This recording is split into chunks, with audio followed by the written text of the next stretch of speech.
Hey, Can you hear me? yeah, loud and clear. And you? E- Excellent, excellent, perfect. It's all good. I can hear you perfectly. You can hear me. I hope so. All should go fine. Yay, perfect. How are you? Very good. I mean, life is, as good as it can be in crazy times like these. So, Exactly. I mean, you actually you never know what happens next because the situation is going to be different every time you speak pretty much. Um, but you just go with it on a daily basis and you hope it's going to be fine. Yeah, it's true, it's true. I was having breakfast this morning and thinking also, okay, the weather is not so good. Okay, I'm home, but hey, I have so many stuff to do. I can play, I can practice. Yeah, I'm feeling great. So amazing. it Day definitely. by day. And you've been They, so busy. You've been so busy. I have so many questions. It's so good to have you here. Thank you so much to so many Portuguese and worldwide fans and followers are here with my us for sure. my And pleasure. I just saw Seren from Turkey. Hey Seren, hey, good to see you again.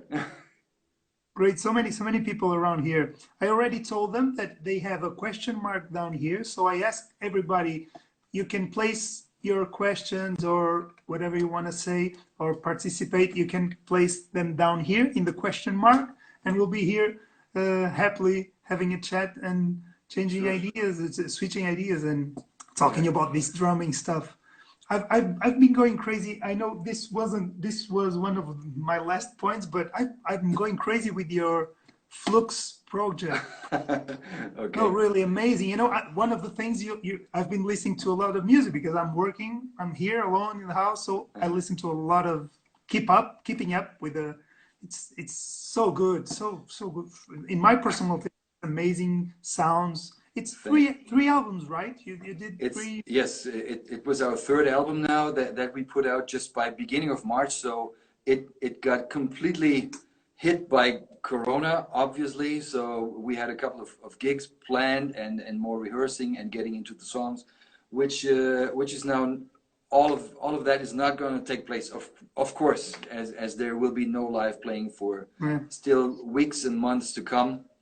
So it appears we're going to be rehearsing next week a little bit just to stay in shape and exchange some more ideas, but unfortunately not in public. So So anyhow, everybody here, I'm going to be talking about this more, but check it out. Check these albums out because it's amazing. I personally love great musicians playing songs and grooves and ideas and structures, not completely just technique driven. And it's not right or wrong. It's personal. It's my personal sure, sure, yeah.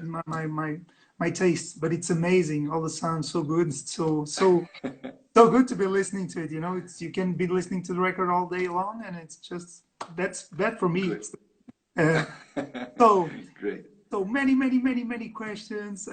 Yeah, we we we met briefly here in Portugal. You have so many friends and followers and students here also in Portugal. They all say hello. Many people were sending Sure. regard and and it's amazing how one of the things I most admire in huge guys like you is how can you be so available? How can you manage so greatly your time to be you are very available. I always think that through my humble career, I noticed that the really greats are the guys that really are always available and always ready to listen and to talk with people that are still so young and so inexperienced. How do you do that? How do you? Well, it's first of all, it has a lot to do with how you look at yourself. I mean, of course, you I mean, in the morning you have breakfast and you go down to your basement and you play stuff, you practice, you teach. I mean, you pretty much do the very same things as you do and most anybody else, which is not that exceptional. So why should I look at myself as being something so exceptional that I would not answer messages or emails or any of that? It's the business I have. So, so Amazing, great, very amazing. simple. So it's so good. Thank you. This is one thing I would like to share with students and everybody that it's true. It's true. You're really available, and to me that means that you are committed and organized, and you live this thing. You live this passion. To me, that it means a lot. So it's great. It's great.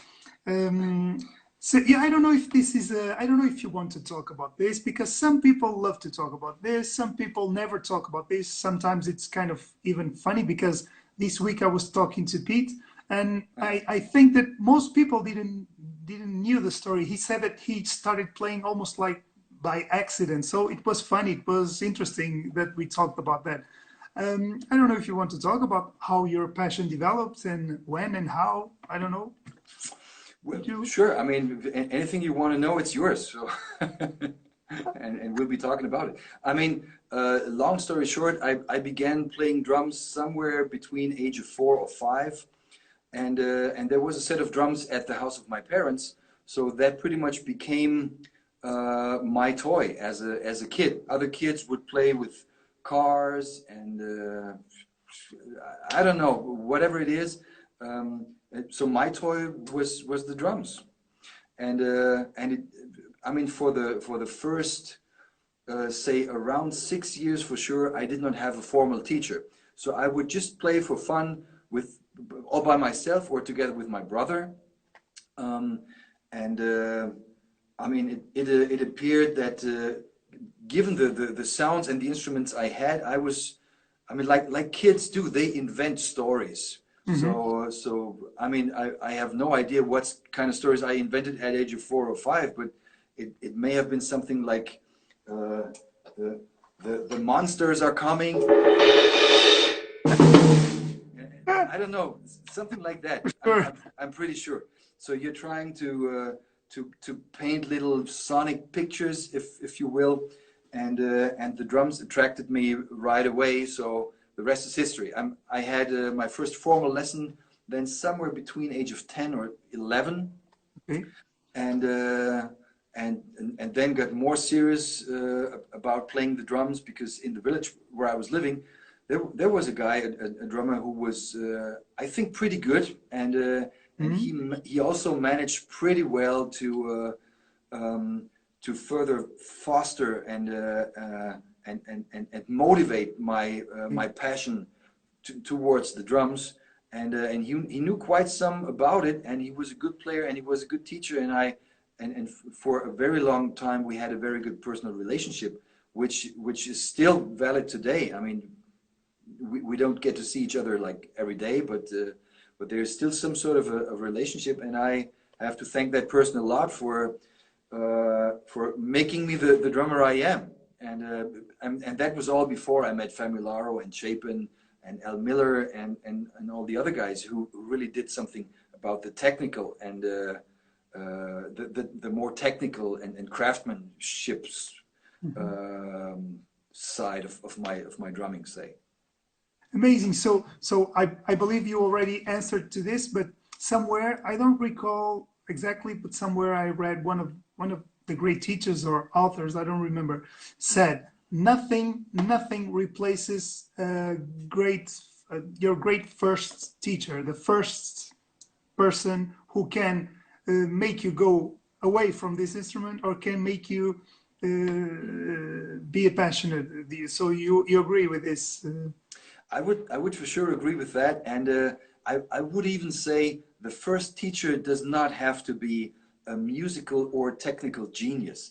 In the first place, it needs to be a person that you can relate to and that you trust on different in different respects. It requires some sort of personal trust. You trust a person, Mhm. and you also trust the expertise of that person in terms Okay. of you trust the guy that this person is not telling you some sort of rubbish which doesn't take you anywhere. Mhm. So, but that belongs together: the personal trust and the musical expertise that goes together with that. and still on a third level, that person has to find ways to motivate you and to attract you. So when you go to study with that person, as a kid, you just want to be like your teacher. That and that was, it was the very same thing with me. I wanted to be like my teacher was, that kind of guy, cool long hair and rock and roll and all of that. So yeah, Magic, the magic. yeah, How sure. does he do it? How does he do it? Like, Yeah, oh, I yeah. want to do those doubles. I don't know how. It's it's amazing. I still feel it today. I've been trying and I will do it. I know that as soon as this finishes, I will. I've been studying again hardly because I always feel that there's always something that you say, oh, I can't grasp this independence problem issue I have, or oh, this is tough, this is a tough one. Okay, so but you know that you can do it because you Yeah. have been doing it and you know how it works. You need to work, process, and everybody has a different rhythm, but it's still magic. It's still like, okay, now it's grooving. Okay, the tough one is to make it groove. That's why I loved your record, because when everything sounds like that, and it seems so easy, but it's music. It's magical. It's amazing.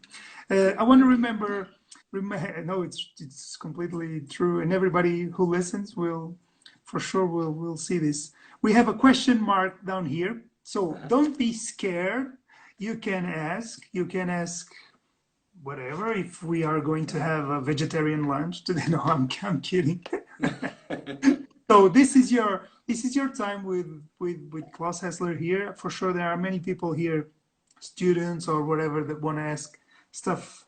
But as long as we don't receive any questions, I'm gonna search for them in a while. I have some more for you. When you talk about the differences, I think we talked a little bit about this, the differences between the traditional approach and the voice variation on your open-handed system, because this was Yeah. your first.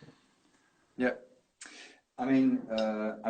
To point out these difference between those two approaches, and both of them are a part of this book here. And just yesterday, I had a chat with Rob Wallace at Hudson Music, because beside the print copy, there's also a digital copy which is out as an ebook with Hudson Music. In case you're not after paper, chances are. So. Great. So the traditional approach pretty much makes use of strategies which are about, say, having the foundation of grooves that you would play in the cross-handed position, but you still make use on top of that with, you use that freedom that you have around the kit. So I'm not sure how crazy this is gonna sound if I Okay. play drums right now here, but let's give it a try. Does that sound super weird, or No, no? it's Okay. cool. So here's I'm going to be switching back with hands crossed. Or no, let me go first. Go into the traditional thing and just Okay. add some colors on top of that, which is say a wild mix of stuff which is in the book. Check this out.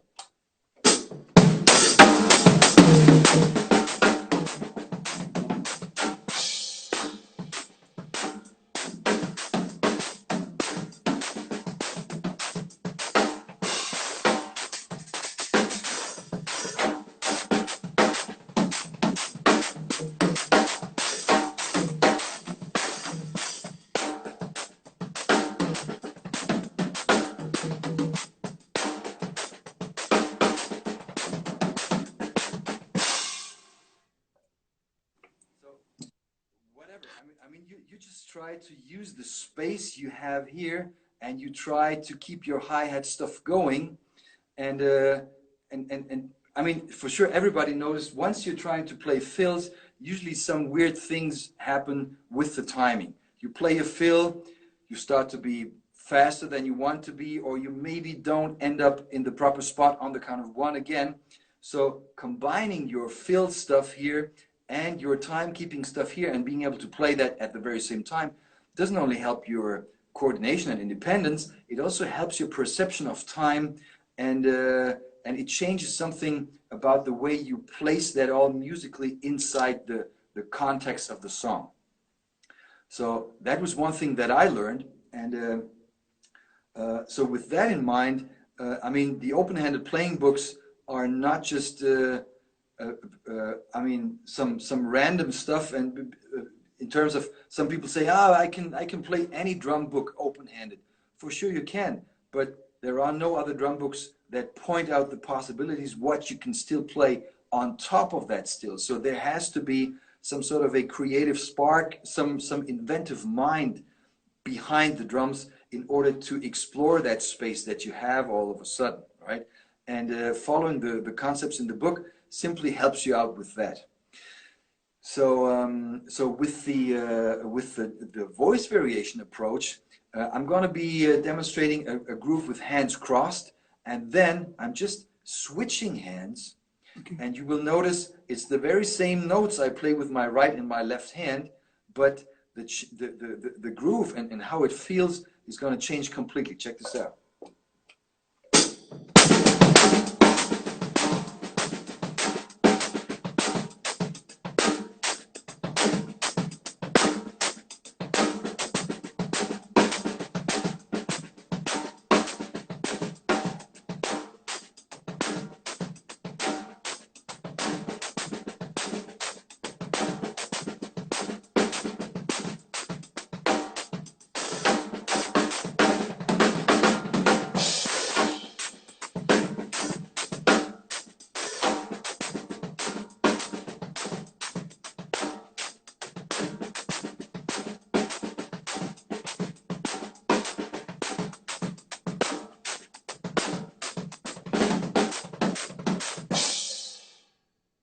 It's amazing. So it opens up completely.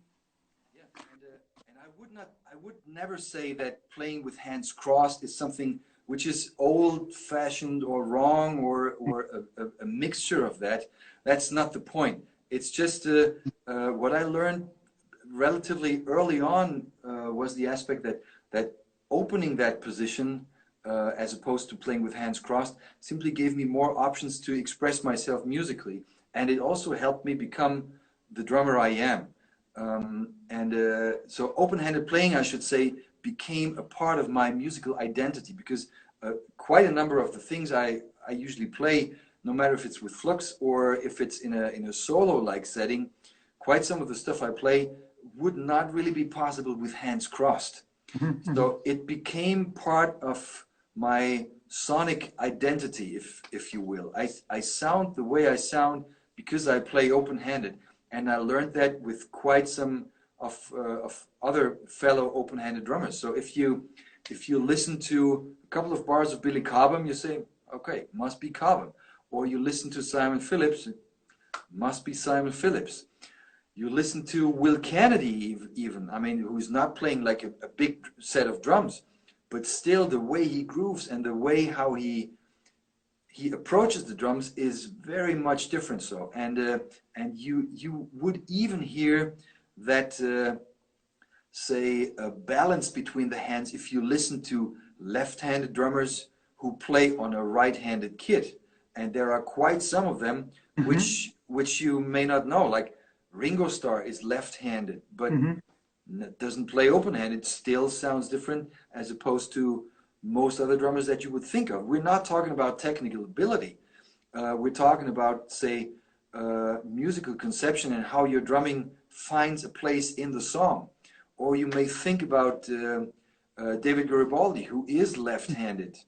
I mean, no wonder he came up with grooves like Soul Vaccination and all of that, which is by reason that his left hand is his strong hand, but he's still using that on the snare on a right-handed, more or less standard kit.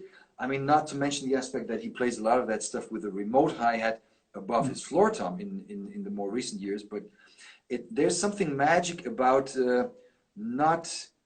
there's something magic about the road that is less traveled. Yes. And open-handed playing can be a part of that. Yeah, it's amazing. It's amazing. I completely agree. It makes complete sense. And when you have many, I had many students starting from scratch on drums, and sometimes they are right-handed and left-handed in their feet, or something like this happens. And what you were saying makes complete sense with practical life.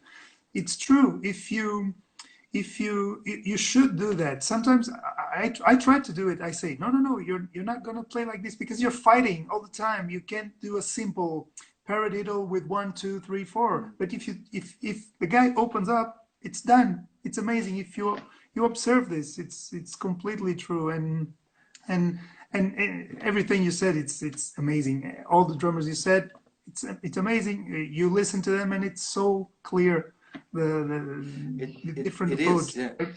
And I mean, it also to some degree has to do with the aspect that you need to understand that being handed in a certain way does not necessarily say you are footed in a certain way. I'm not sure if you can say that, but Yeah, what I learned in my teaching during the last 30 plus years is, and there were quite some left-handed people, but most of them actually would consider themselves being right-footed.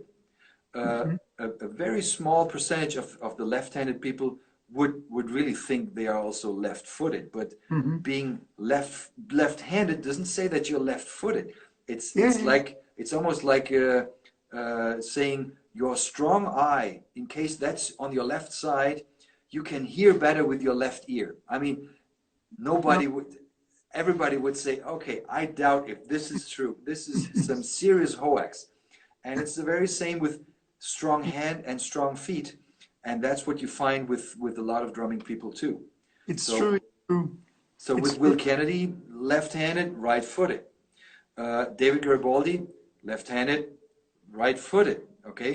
Lenny White, left-handed, right-footed. And It's there are, very yeah. common. Yeah, yeah. It is in my young kids, students. I see that a lot in a young age. It's there. It's very obvious. Yeah.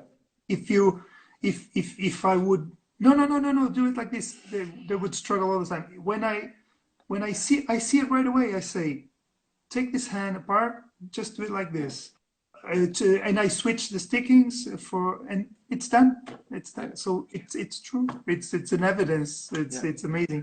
And also I would say that this always felt to me. I played most of the time, but now I'm working a little bit more on.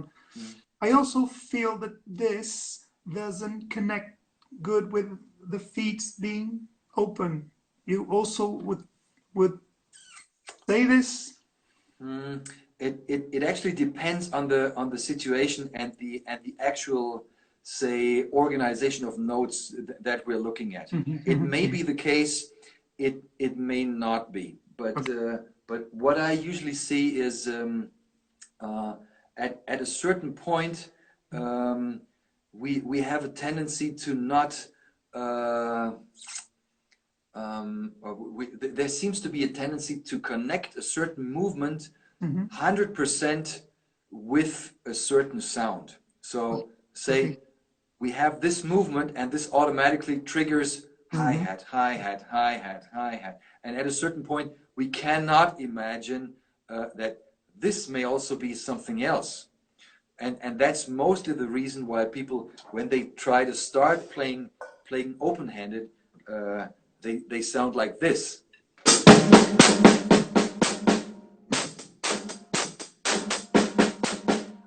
Yeah. It's because motions are connected more or less exclusively with a certain sound, and trying to think more towards the sound as opposed towards the movements. And the only difficult thing is our brains sort of translate that. So of course we do think that that we're after the hi-hat, but our brain tells us right, right, right, right, right, right, right. It's just we don't think about right, we think about the hi-hat sound. But the brain sort of processes this information, and all of a sudden we get stuck with a certain motion and a certain sound. And Yeah. being open towards that in the best possible way, so you can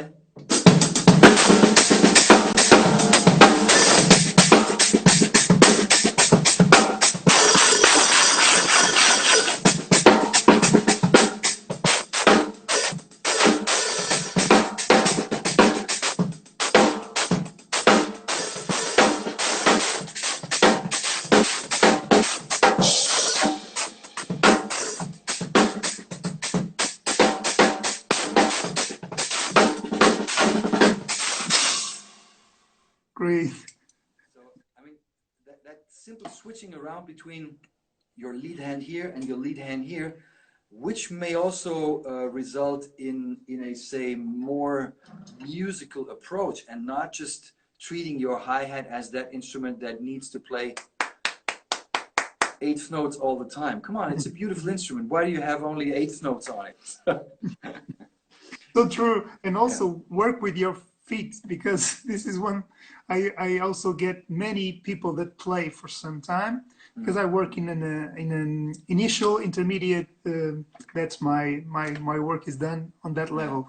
And many people, they never, they are afraid to use their left feet when they're not hitting the face. Like, oh no, if I do that, everything breaks down. And I say, but it starts on your feet. Come on. But still it makes a lot of difference if you're listening to drummers who are more, say, top centered. I mean, there are guys who think from top down. I know. They are somewhere here.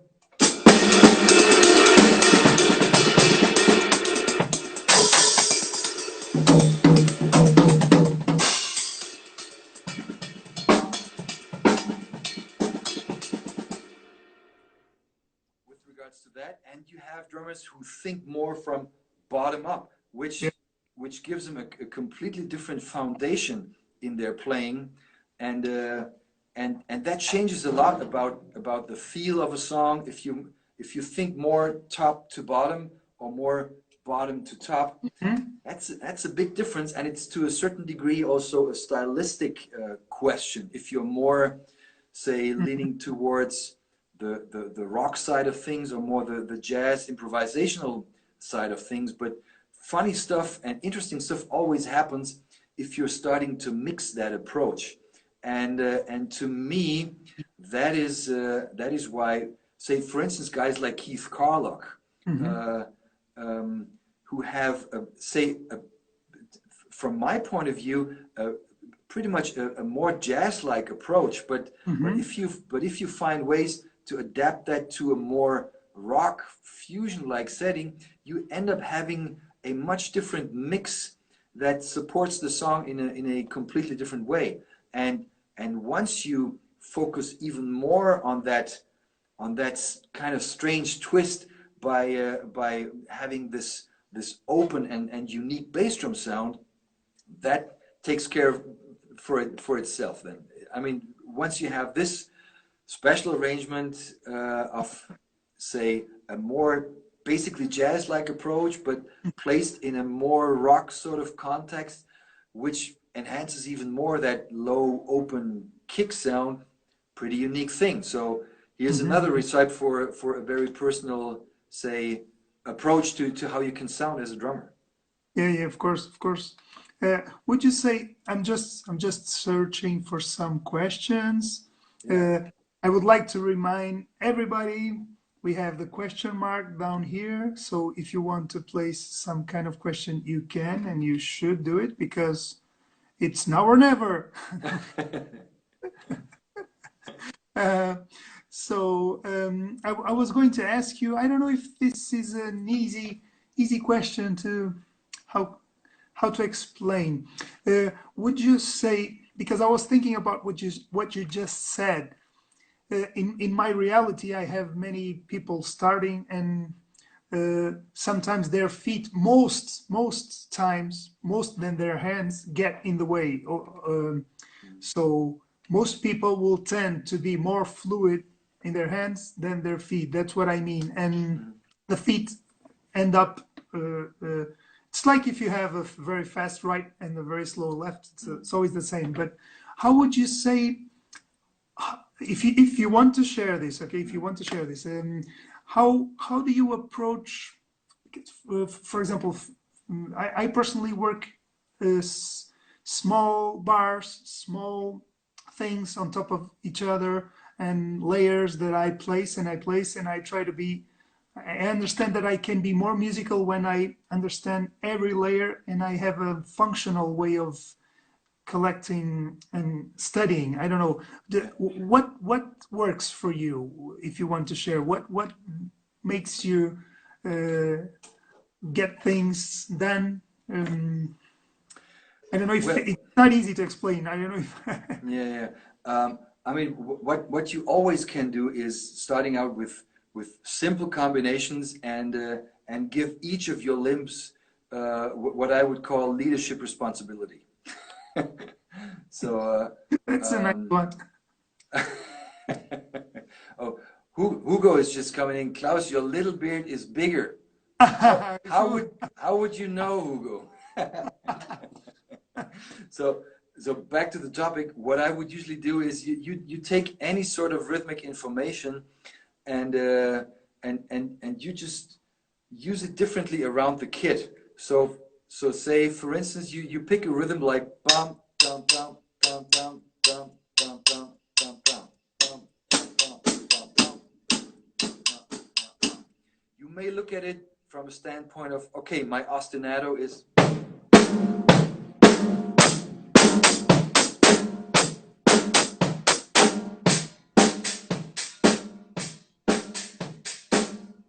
and play it with your right hand or your left hand, depending on where you are on the kit.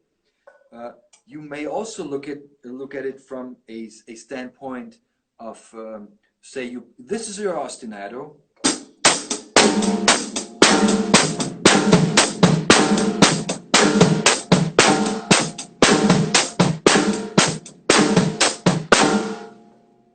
Or you may want to say, this is your ostinato, and this here, and you play.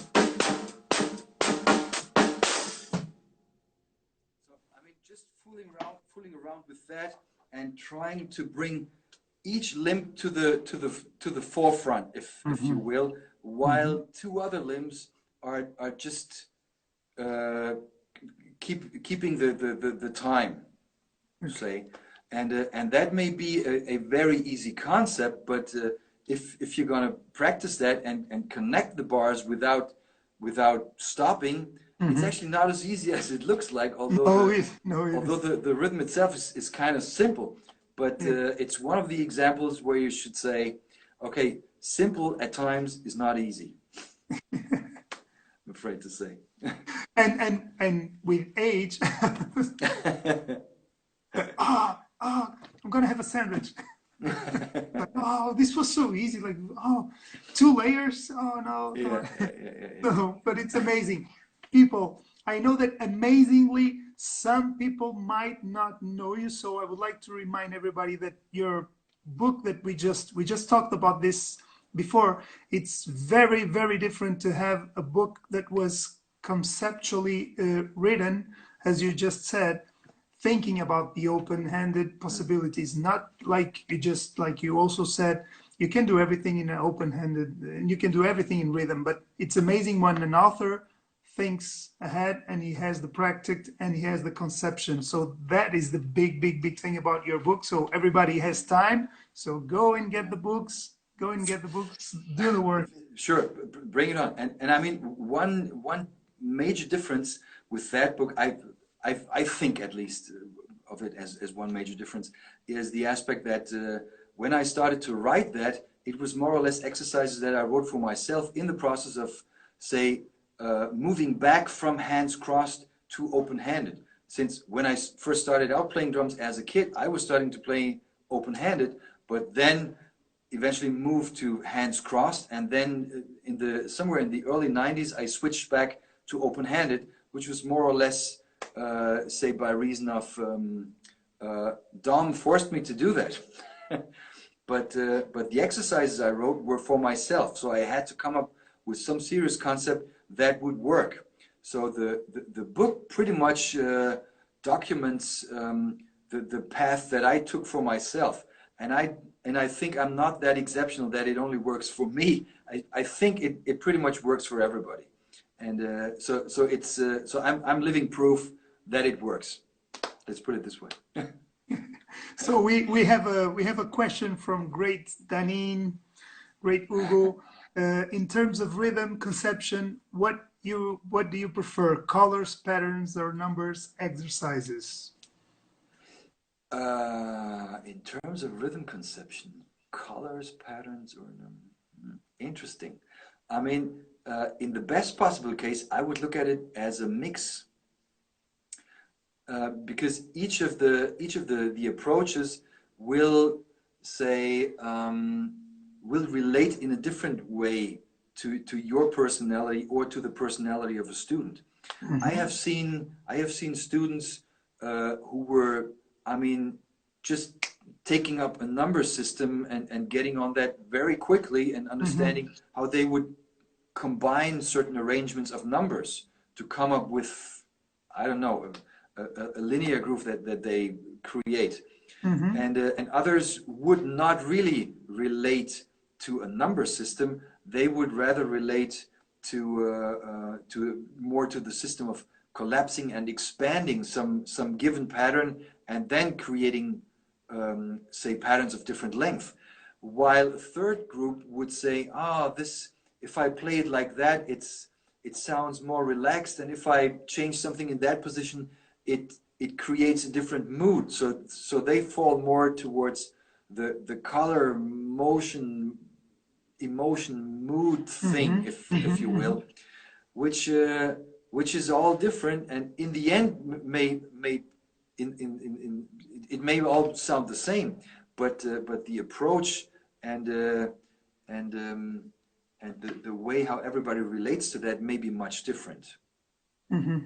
Not sure if that was well explained, but this is how I look at it. I think so. If I understood it well, I agree. It's what you just said about your first teacher and about first teachers, that they need to do what they say and say what they do. They need to be trustworthy. I talk a lot with Hugo about this because we're very passionate about what we do in our different fields, because Hugo is a master teacher. But we need to be responsible. We need to know when we can help a student or not. And what you just said, I understand it like that. It depends. It's one of the biggest challenges. When I started teaching drums, I was really afraid. I was thinking, I will have many people playing better than me or whatever. I'm not capable. And then I understood that most people need someone that has a passion and someone that will search the best thing, the best way for this student, how this works for him. And this sometimes gives you work, but then you get used to it. You need every student is a little bit different. Sometimes I already know when a student is going to stop in somewhere. I know what's going to happen. So I understand what you said like this. It depends on the person, because different personalities have different ways of approaching learning an instrument and everything in life. More visual, more emotional, more practical, more completely. The channels are different, and you, the teacher, you have to find those different channels. And if you can send your message on different channels, you will find more ways to forward the information to the student. If you're the teacher, or if you, the teacher, are the radio that only sends on one channel, that's not a huge choice of things you can say. So, and I mean, what's most important is the willingness to search for other channels, no matter if you know those or not. Maybe you have to invent some on the spot for your student who only ticks on that channel and who only understands things from that side of the road. You never know. It's just very important that you keep searching for ways and methods to forward the information to your student, because you never know. The next Buddy Rich or Vinnie Colaiuta or whatever may be sitting in front of you, and you are just too stupid to create that spark inside the person. So never underestimate who is sitting in front of you. It may be the next super talent, and you are possibly changing something in the biography of that person. You never know what happens next. Yeah, very, very good, very good. Thank you, very good. And also this sharing. Whenever I have, many times I have sent students to other friends, to other teachers, or some music schools, or this is very, very important, and it's a big thing of doing this, living this. It's amazing. Let me see. I think Hugo has a glass of wine. I'm still not wine because Hugo, I still have one class today, so I cannot. Oh, I, don't do that. I need to return to Portugal and check out some more Oporto and all of that. Come when you want, and if you come to Porto Braga, you'll have a great time.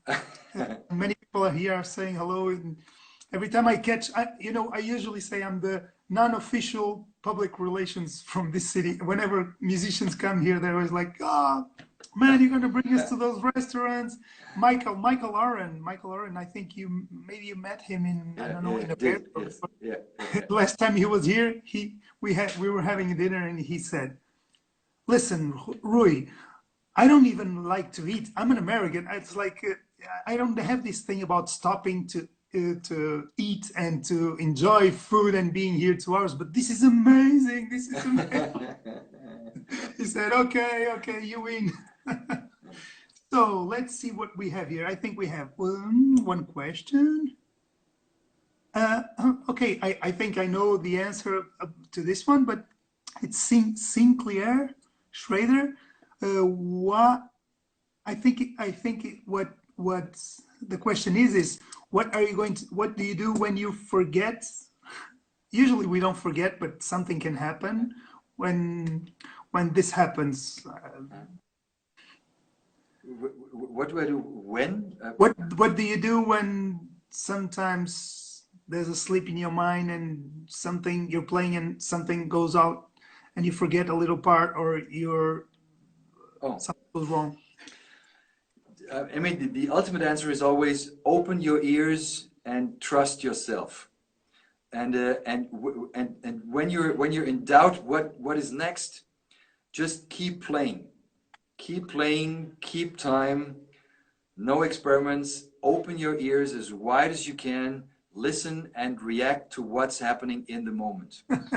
That's the Yes. best piece of advice I can give you, honestly. I usually say to kids, well, all the wrong notes, if they're punchy and fatty, and if you're having fun, they sound good. And all the right notes, if you're like,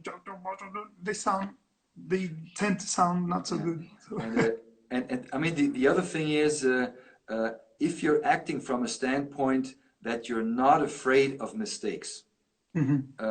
that is something extremely valuable. And that's also one of the things I learned from Chapin, because Chapin was never afraid of making mistakes, no matter if he was performing in public or just in a teaching situation with myself and a student still in the room. He would just go for the extremes all the times. And I have seen situations when Jim was honestly the king of the hills. I was standing or sitting next to him, wondering how the freak did this old man just do that? I have no idea. And there were situations when I thought, Jim, don't do that. That was not the coolest thing. What did you do? But I mean, he just wouldn't care. He was never afraid of making mistakes. And once you're afraid of making mistakes, I swear to God, they will happen. It's a self-fulfilling prophecy. So don't be afraid of making mistakes. Be in the now. Be authentic. Do what you want to do and enjoy it. And once that's the case, you're going to be fine with most everything you play. Great, great. We have some more questions. People are waking up now. I would like to read, but it's always like this. It's like I think we have around 15 minutes because this ends up after 1 hour. Like Then every, yeah, I will let you know before so you can say goodbye to everybody yeah, and good. everything else. But there's, well, I think there's a question here, but I think we talked about this already because it's a question about which technique is good to start. from a new starter student? If is it beneficial to start open-handed or first? I think you answered this question already. Well, I mean, with most kids that don't know anything about the drums, they start playing open-handed anyway. I have never seen a kid that choose to play like this uh, uh, by his or her own choice.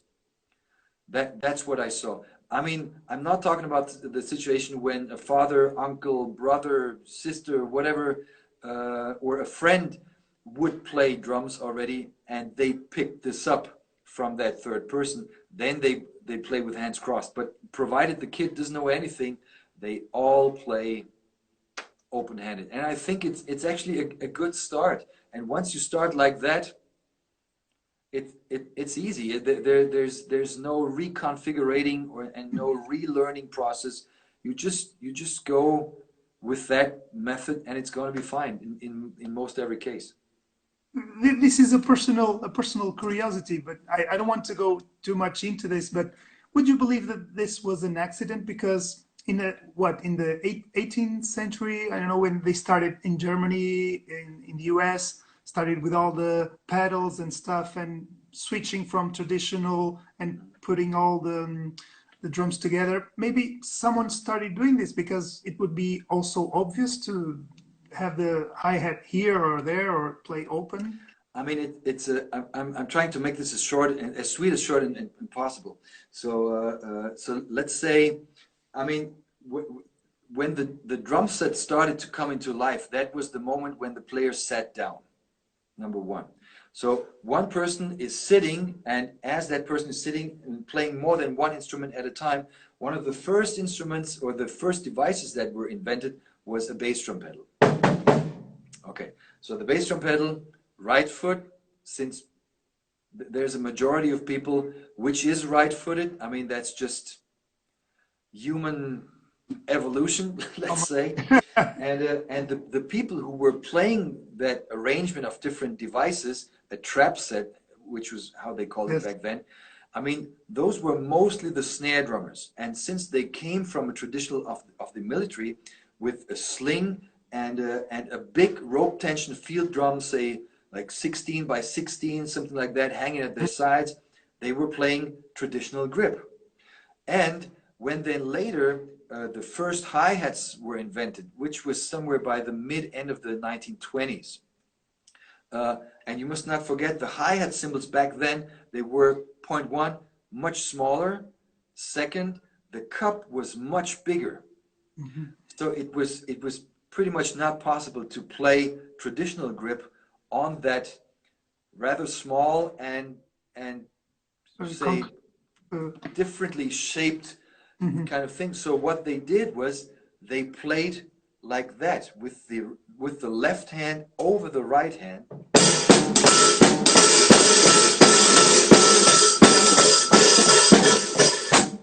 And still in the Gene Krupa book, he talks about that for loud playing. So for loud playing, Gene actually refers to this.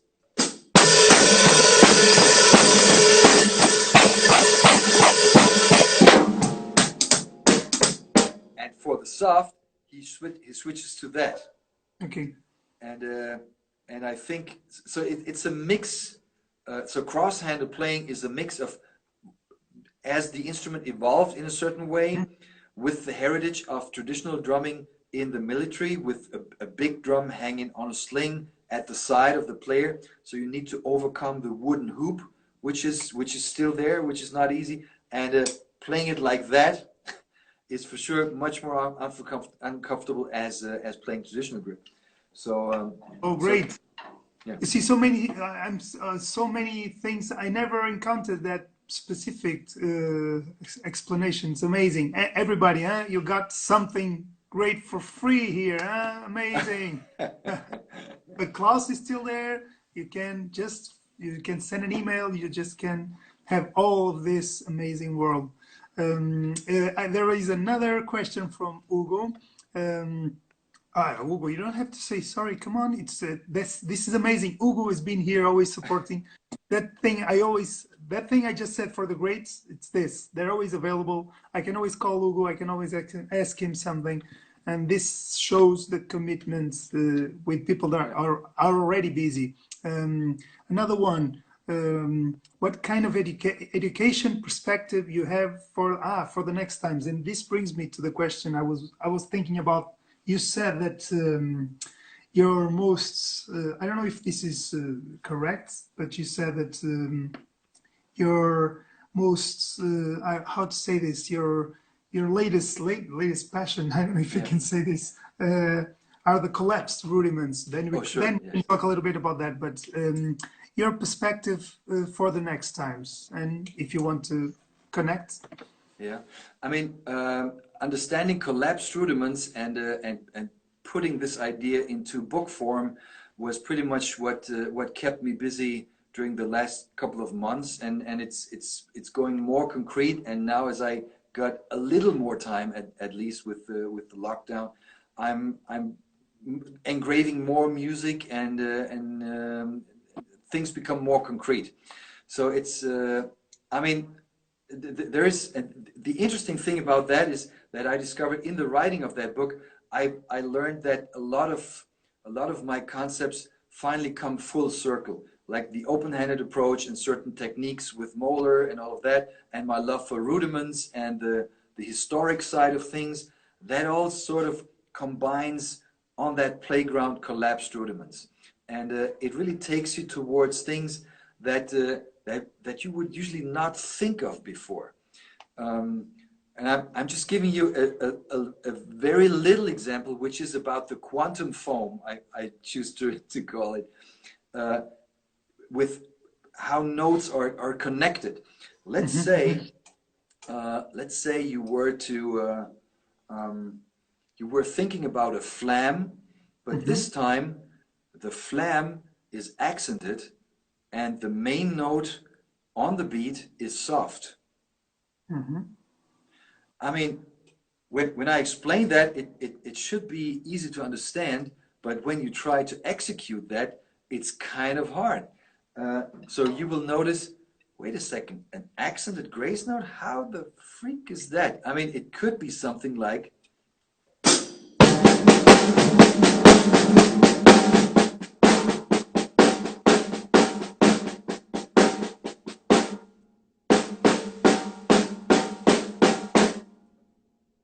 and that in a drum set like setting can sound very modern, and it's not just something for the freaks. It's I mean it's so check this out, for instance.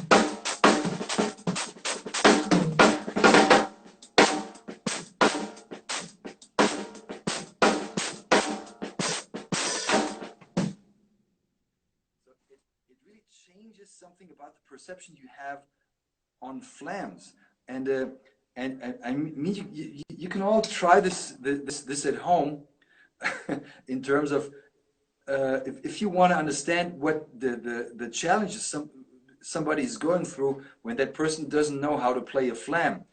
Just imagine what it would be like to play a flam, but the grace note is an accent and the main note on the beat is a soft note, which is pretty hard.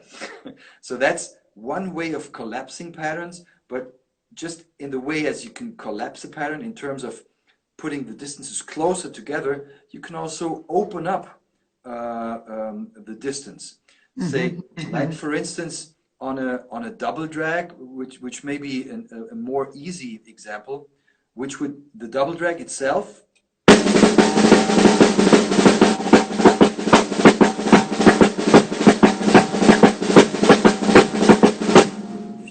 that up, Mm-hmm. it would be like.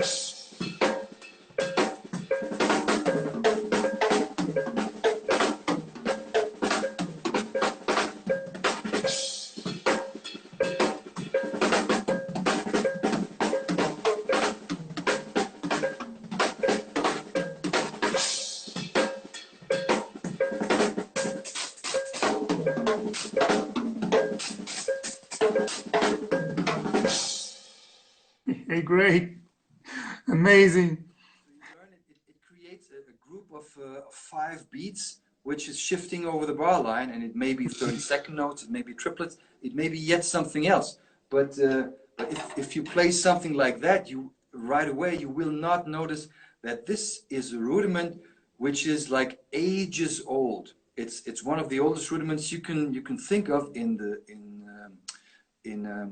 Switzerland. It was used to wake up people. It's called a Tagwacht, a reveille stroke. If you translate that literally, something that was played at sunrise to wake up soldiers or the people living in a city. And when you play that using the expanded or collapsed way in a fill like that, you would never think it's something that is deeply rooted in the history of playing the drums that goes back hundreds and hundreds of years. You would think, oh, that's some hip sort of, I don't know, fusiony, linear gospel, I don't know, stuff. It can be, but it's actually ages old. Yes. So, Klaus, we have 1 minute and a half, and I think that was a wonderful answer, because it's what I also believe, that picking up, and I think this answers a little bit about the question, always picking up stuff and reinventing it. It's what we've been doing all the time. So I would like to thank you so much, because this was such a rich video in every way. You have 1 minute to say goodbye to everybody. I'm sorry, this is really fast. Really fast for me. Thank you. No worries, no worries. Thank you everybody for watching. I'm looking forward to be back again in Portugal once this craziness is over. And check out my website. Maybe you want to have a look at more Flux stuff. The Flux on Earth is also out with the drumless version, in case you don't know. I'll be releasing a couple of more videos still this week on Camp Duty Update and some rudimental solos. So you may want to check those out on my YouTube channel. Connect with me through Instagram, the whole shoot and caboodle. You know the game. I don't need to say anything. Thank you, Roy, for inviting me. It was my pleasure to be your guest. Thank you so much. Stay safe. Hope to see you soon. We will. Thank you. Thank you, everybody. Okay. Thanks, guys. Enjoy the day. Stay safe. Bye-bye. Bye.